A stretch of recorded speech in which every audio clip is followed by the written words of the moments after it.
ఆదిశక్తి అమ్మవారి నుంచి 7 స్వరూపాలు ఉద్భవించాయి. వీళ్ళే సప్తమాత్రికులు. ఈ సప్తమాత్రికుల్లో ఒకరే వారాహీదేవి. ఈ వారాహీదేవి అమ్మవారిని కేవలం రాత్రిపూట మాత్రమే పూజిస్తారు.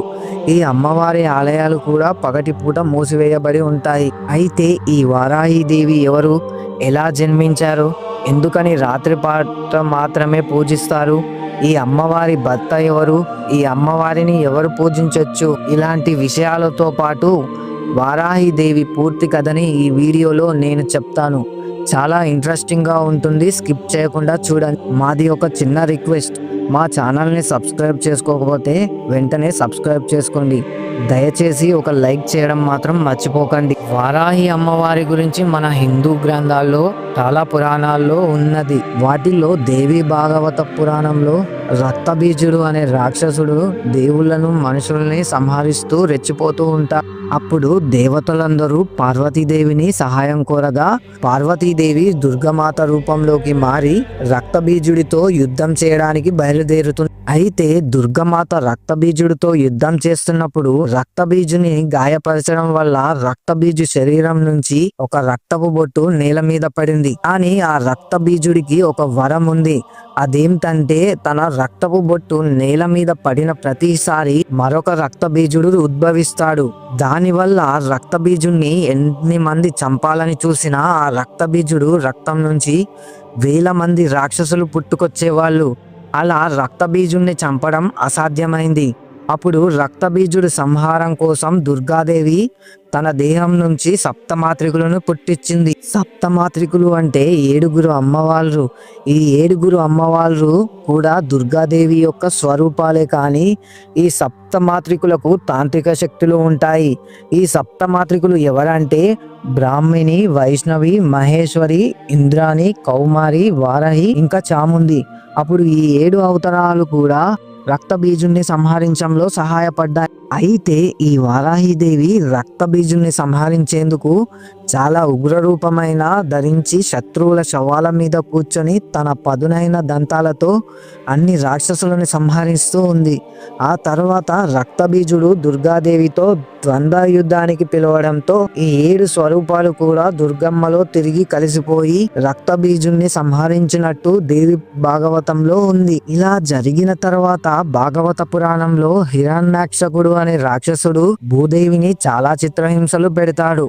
కానీ భూదేవిని హింసలు పెట్టడానికి ముందే హిరణ్యాక్షకుడు వారాహీదేవి కోసం కఠోరంగా తపస్సు చేసి వారాహీదేవిని ప్రసన్నం చేసుకుంటాడు. ఇప్పుడు వారాహీదేవి అమ్మవారు హిరణ్యాక్షకుడికి ఏ వరం కావాలో అని అడిగితే హిరణ్యాక్షకుడు అమరత్వాన్ని వరంగా కోరుకుంటాడు. కానీ వారాహి అమ్మవారు మాత్రం అమరత్వాన్ని ఇవ్వడం కుదరదు అని తేల్చి చెప్తుంది. దాంతో హిరణ్యాక్షకుడు తెలివిగా ఆలోచించి ఏం చేస్తాడంటే, అమ్మ నువ్వు నన్ను తప్పకుండా ఎవ్వరు చంపడానికి వీలు లేదు అని వరం కోరతాడు. దానికి వారాహి అమ్మవారు సరే అని ఒప్పుకుంటుంది. కానీ వెంటనే నేను నీ భక్తుడిని కాబట్టి నువ్వు కూడా నన్ను చంపకూడదు అని చెప్తాడు. దానికి కూడా వారాహి అమ్మవారు సరే అని చెప్పి వెళ్ళిపోతుంది. ఇంకా ఈ వరాన్ని అండగా చూసుకొని హిరణ్యాక్షకుడు విచ్చలవిడిగా రెచ్చిపోయి భూమాతని చిత్రహింసలు పెడుతూ ఉంటాడు. అప్పుడు హిరణ్యాక్షకుడిని చంపడం కోసం వారాహి అమ్మవారి నుంచి వరాహస్వామి ఉద్భవిస్తాడు. ఇలా వారాహి అమ్మవారిలో నుంచి వచ్చిన విష్ణువుని అవతారమే వరాహస్వామి. ఇంకా మస్త పురాణంలో శివుని చెమటబొట్టుతో అంధకాసురుడు అనే రాక్షసుడు పుడతాడు. అయితే అంధకాసురుడు పెరిగి పెద్దయ్యాక రాక్షసులందరికీ అధిపతి అయి దేవతల పైన యుద్ధాన్ని మొదలు పెడతాడు. అప్పుడు ఈ అంధకాసురుడిని సంహరించేందుకు శివుడు పార్వతీదేవిలో ఉన్న వారాహి అమ్మవారిని స్మరించినట్టు ఈ మస్త పురాణంలో ఉంది. ఈ పురాణాలతో పాటు వామన పురాణంలో సప్తమాత్రికులను దుర్గా అమ్మవారు చండికా రూపం నుండి పుట్టించినట్టుగా ఉంది. అందులో వారాహి అమ్మవారు మాత్రం చండిక యొక్క వీపు పైభాగం నుంచి పుట్టినట్టుగా రాసి ఉంది. అయితే ఈ గ్రంథాల్లో ప్రతిసారి వారాహి అమ్మవారు వచ్చేది శత్రు వినాశనానికి, అలాగే సేవలకి ఆధిపత్యం వహించడానికి. ఇంకా వారాహి అమ్మవారి భర్త వారాహస్వామి అంటే చాలా మంది అనుకుంటారు. అది చాలా పెద్ద తప్పు. ఆదిశక్తి స్వరూపమే పార్వతీదేవి. ఎలా అయితే పార్వతీదేవి నుండి ఈ సప్తమాత్రికులు వచ్చారో అలాగే శివుడి స్వరూపమైన భైరవుడు నుంచి అష్టభైరవులు ఉద్భవించారు. ఈ అష్టభైరవులు కూడా అష్ట దిక్కులను కాపాడుతూ పాలిస్తూ ఉంటారు. ఈ అష్టభైరవుల్లో ఒక్కడైన ఉన్మట్ట భైరవనే వారాహి అమ్మవారి భర్త. కాబట్టి వారాహి అమ్మవారి భర్త వరాహస్వామి కాదు, ఉన్మట్టన్ భైరవన్. లలిత సహస్రనామాలతో ఈ స్తోత్రాన్ని చూడండి. కిరిచక్ర రడరూధ దండనాథ పురస్కృత. ఇందులో కిరి అంటే వరహములచే లాగబడుతున్న చక్రరథం, అంటే చక్రగల రథాన్ని అరుడ అనే ఎక్కిన అని అర్థం. దండనాన పురస్కృత అంటే దండము చేతి యందు ఎల్లప్పుడూ గల వారాహిదేవి చేత సేవింపబడుతున్నట్టుగా అని అర్థం. ఇదే లలిత సహస్రనామంతో మరొక చోట విశ్రుక పారహారణ వారాహి వీర్యనందిత అని ఉంటుంది. దీన్ని బట్టి విశంగుడు అనే ఆసురుణ్ణి వారాహిదేవి సంహరించడంతో లలితాదేవి చాలా సంతోషించింది అని అర్థం. లలితాదేవి సైన్యంలో రథ అశ్వగజ సైన్యాలకు అధిపతిగా వారాహిదేవి ఉంటుంది. ఇది చాలా శక్తివంతమైన అమ్మవారు. వారాహిదేవి కానీ వారాహ అమ్మవారికి ఆలయాలు మాత్రం చాలా అరుదుగా ఉంటాయి. ఆ ఆలయాల్లో కూడా దర్శనం కేవలం 2-3 గంటలు మాత్రమే ఉంటుంది. అది కూడా రాత్రి వేళ కానీ తెల్లవారుజామున కానీ మాత్రమే ఉంటుంది.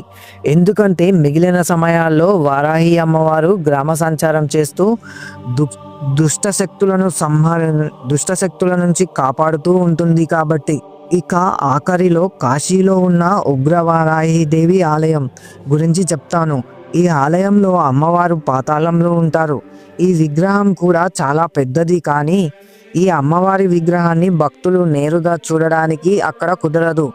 ఈ ఆలయం కూడా కేవలం 2-3 గంటల్లోనే మూసేస్తారు. ఇంకా ఆ సమయంలో భక్తులు అమ్మవారిని దర్శించుకోవడానికి దేవస్థానం వాళ్ళు ఏర్పాటు చేసిన 2 రంధ్రాల గుండానే చూడాలి. నాకు ఆ ఆలయం గురించి చెప్పాను కాబట్టి ఈ ఆలయంలో జరిగిన ఒక సంఘటన గురించి నేను మీకు చెప్తాను. ఎప్పుడు భక్తులు ఎవరు ఆ అమ్మవారిని విగ్రహం దగ్గరికి నేరుగా వెళ్ళరు, కానీ ఒక నూతన దంపతుల జంట అమ్మవారి విగ్రహానికి నేరుగా దర్శించుకోవాలని అర్చకుడితో గురపడతప్పటికీ ఆ పూజారి చెప్తూనే ఉంటాడు, ఆ అమ్మవారు ఇక్కడ చాలా ఉగ్ర స్వరూపంతో ఉంటారు, ఆ శక్తిని మేమే తట్టుకోలేము కాబట్టి మీరు వెళ్ళకూడదు అని అంటారు. కానీ ఆ జంట వినకుండా గొడవపడి మరీ పాతాళంలో ఉన్న అమ్మవారి విగ్రహం దగ్గరికి వెళ్తారు. కానీ అక్కడికి వెళ్ళిన కొద్ది క్షణాల్లోనే ఆ జంట అక్కడే మరణించారు. దీన్ని చాలా మంది పుకారు అని అంటారు, కానీ నేనైతే చాలా దగ్గరగా చదివాను, అందుకే నేను మీకు చెప్పాను. మీరు ఎప్పుడైనా వారాహి అమ్మవారిని దర్శించుకోవాలనుకుంటున్నారా అని కామెంట్ చేయండి, ఒక లైక్ చేయండి, నేను చాలా సంతోషపడతాను. మన హిందూ గ్రంథాల్లో ఉండే విషయాల్ని చిన్న చిన్న కథల రూపంలో ఈ ఛానల్లో నేను చెప్తున్నా. ఒకసారి మా ఛానల్ని చూసి నచ్చితే సబ్స్క్రైబ్ చేసుకోండి.